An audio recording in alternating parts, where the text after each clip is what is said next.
కృష్ణావతారంలో మరో రహస్యం శ్రీకృష్ణుడి నుంచి మన అవతార పురుషుడిగా మనం గ్రహించవలసింది. ఏ బాధ్యత ఒప్పుకుంటే ఆ బాధ్యతని చాలా చిత్తశుద్ధిగా చేశాడు ఆయన. ఎక్కడ అహంకారానికి లోనవ్వలేదు.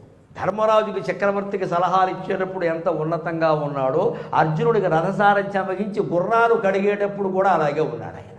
కానీ ఎంత హీనాతిహీనంగా దీనాతిదీనంగా చేయాల్సిన పనినైనా ఎంత ప్రేమగా చేశాడో కృష్ణకర్ణామృతంలో లీలాశుకులు వర్ణిస్తాడు మహానుభావుడు.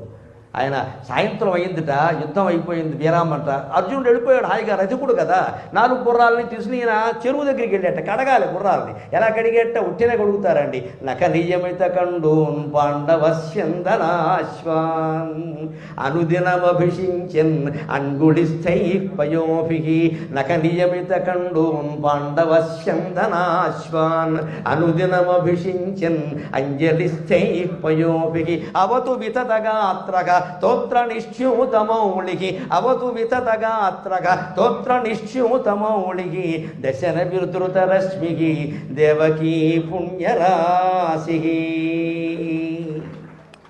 గుండె కరిగిపోయే శ్లోకం రాస్తారండి కృష్ణకర్ణామృతంలో. లీలాశుకుడు చింతామణి నాటకంలో బిల్వమంగళుడు తర్వాత ప్రవర్తన మార్చుకుని భక్తుడయ్యాడు. నఖనియమిత కండు. గుర్రాలని కడగాలంటే ముందు నీళ్లు పోస్తే ఊరుకోవండి, బాణాల దెబ్బలు తగిలాయి, ఇసక పడింది, దుమ్ము పడింది, ఒళ్ళంతా చీదరగా ఉంది. కృష్ణ పరమాత్మ చేతులతో గోకెట్ట పాపం.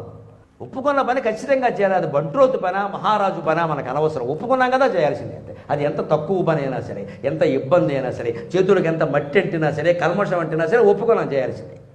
మన హోదాలన్నీ పక్కనెట్టేయాల్సిందే. అందుకు కృష్ణ పరమాత్మ ఆదర్శం. అదే భగవత్తత్వం, అదే కృష్ణతత్వం. అనుదినమభిషించన్ అంజలిస్థై పయోభిః.